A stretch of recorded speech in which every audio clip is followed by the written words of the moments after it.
So, common mistake, super common mistake. This is a mistake that I don't think I've made, but maybe I have. It's this. When my mentor elevates me to semi-equal status, I'm cognizant of the mentee to mentor, me the mentee, them the mentor relationship, where you think that the goal is to be friends with a mentor. Your goal is the slingshot mentality, the elasticity where they're ahead and they slingshot you ahead. You standing next to a mentor actually hurts you, because the elasticity of the rubber band, it gets all screwed up. And so the stored potential energy of them slingshotting you forward doesn't exist when you're too close. Let me get specific. If they pretend I'm their friend, they are actually testing me. They are not friending me. And I actually see this a lot in losers, where they want to start to kind of coach me because they think that that's going to help them rise. They're going to out alpha me. But then I'm fine with being out alpha, but you're missing it when you just want the status without the work for the status. So getting back to the specific example of the test, when your mentor's offering to be your friend or friendlyly being your friend, he is not your friend, he is your mentor. And if you accept that friendship, mentorship is not friendship. Mentorship is mentorship, which is why I absolutely refuse to be anything under the fourth mentor of a person. And if you want, people think they're honoring me by saying, Larry, you're my first mentor. Oh no. I am not your first mentor. This weekend, okay, when I go out, do I want to be any 24-year-old's first? Well, maybe first beach, but I don't want to be her first vaginal intercourse. No, no, I'm not going to be your first, right? No. Why is being someone's first mentor dangerous? Because when people get to $50,000, they're going to be off balance, because right beyond $50,000 is $1 million. And at $1 million, you want a person on drugs? Give them $1 million. You want to solve homelessness in San Francisco? Give people lump sum 25K checks or cash. That's the way to end. Ooh, I almost said something. I'm not here to solve anything, just here to focus on friendship versus mentorship. You know who does this right? Stanford baseball students. Those guys, I'll pretend be their friend, but they know they should never grab a meal mano a mano with the crazy booster who kind of knows a little too much about baseball, yet is unclear as to what their baseball status is. So they're thankful that I'm their fan, but they know that I am their mentor and their fan. I am not their friend. Wow, I've really learned a lot.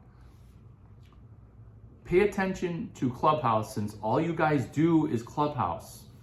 Since that's literally all you guys do, because I never see you succeeding away from Clubhouse and then texting me, hey, I took that Clubhouse info and I succeeded in the real world. Look at what I do in the real world. And it took a room called ROTJ, which is quite honestly the funniest thing ever, because basically you have to be really, really good in order to retire on the job. And you have to be good at sales, and you have to be good at tech. And a lot of you out there, you're barely good at 50% of it. And now you're gonna tell me as a moderator, not you guys, but other moderators, that you see drop. Because I'm equating, again, and repeating, the fact that moderator is like millionaire. When I make you a moderator, sometimes you will lose $1 million when you first make your first million. Have you heard that before? You have. Why? It's true every time. Everyone loses their first million. Everybody. Larry, you're so smart. You know about money. You're trained in money. Did you lose your first million? Actually, I kind of did. Not exactly, but I got a drawdown. And, oh yeah, okay. Yesterday, I'm talking to a dude about drawdown. And he had the audacity to tell me that it's impossible for him.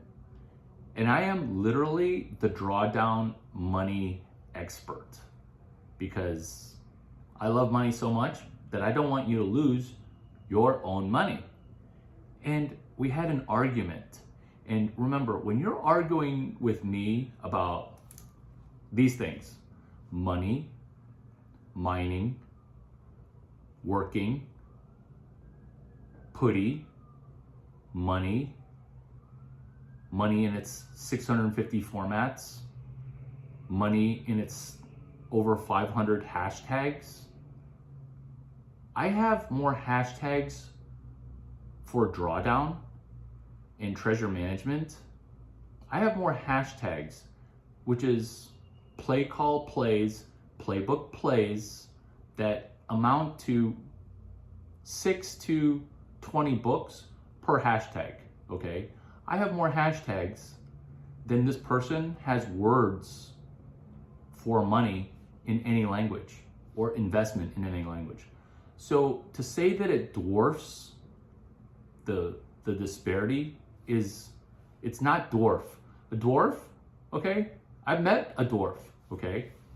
She's usually about 5'1", and people think she's a little troll, but she's just small, okay?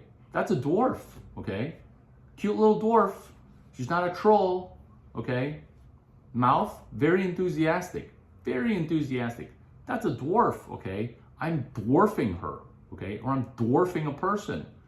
No. This dwarfing with the 500 plus hashtags of money, just under the fork of CS 183 money management drawdowns. A drawdown is defined as losing a big percentage of your money. Happens all the time. That's how drawdowns make you feel. You should probably drink some water and then meditate on drawdowns. And as you're drinking that water, know that some of my molecules have been in that water, so you actually have a chance, because I've embedded this amount of genius. You just need to take it, right? So drink some water as you continue to listen to drawdowns. This person didn't debate me, but just cried like a little bitch that thought that it wasn't fair. Had no arguments, would answer no questions, because if once you stop answering questions, you don't want to know, and you don't want to even think about the topic, because you'll say safe things. Let me give you an example. Larry, you don't know everything about everything. That's arguable. That's definitely true, but it has nothing to do with the fact that I have a lot of proof of work on CS 183 money management.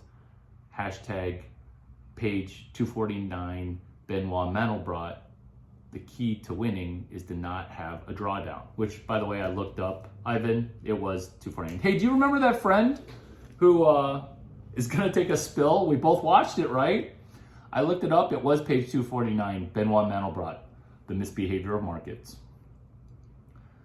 They'll also, another example, is they'll say another useful truth, or not useful, opposite of useful, but true truth. such as my uncle doesn't have that. While that might be true, that your uncle bet on roulette, bet on double green 7 times and won 7 times in a row, okay? While that might be true, it doesn't have anything to do with this quote unquote debate. And now I'm going to tell you that we are never to talk again. That's not a full-time ban, okay? You can talk to me via YouTube. I won't talk back, but you ask a question and I answered your stupid question to some other stupid fucking idiot on YouTube. Exactly. Hands up in the air for a blue rock, blue pill. Like, that's what you need to do, is you need to go to YouTube. That guy had a ban until May 15th. And he's like, okay, I'll wait till May 15th. Because he called me a cult leader. Because he heard people loved me, so he called me a cult leader because of love. I'm like, people don't love me because I'm going to get them to join a cult. In fact, I don't even know where you live. So a lifetime ban, if you ever get one from me, focus on me. Because the reason I'm not talking to you is because I'm actually having nightmares about your stupidness. Because you're the sum total of the 5 people that you hang out with most. And if you're in the top 15 people that I talk to that day, you're dollar cost averaging your shit brain into my Bitcoin brain, and I'm gonna get a nightmare because you just muddied up the pond. You just made my great brain worse.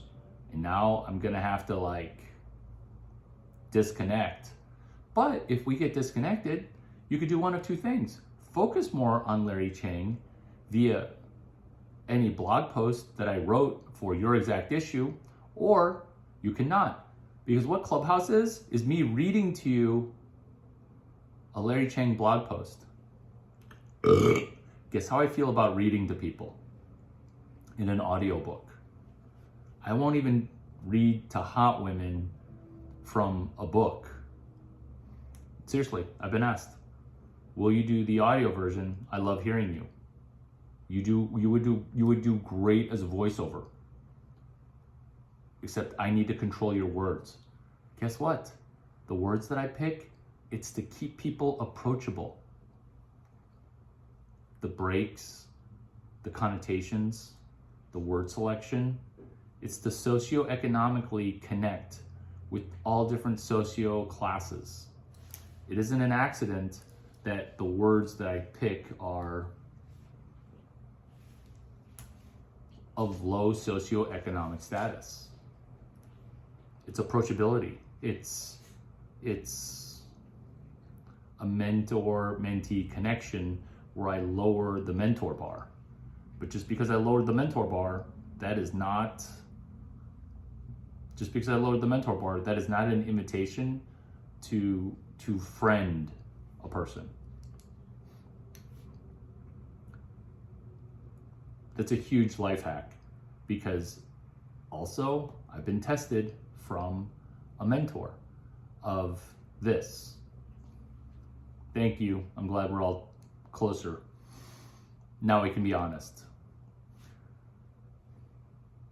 When Mr. Kraft invited me to be co-sponsored by him, I did not then say, hey, like, you seem like you really want me to be a co-sponsored team owner.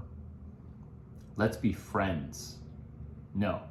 In fact, since that, I have revered him more than less, because I'm thankful as a mentee. Why? That's how I'm wired. So tell me what you think of the last tweet that I tweeted.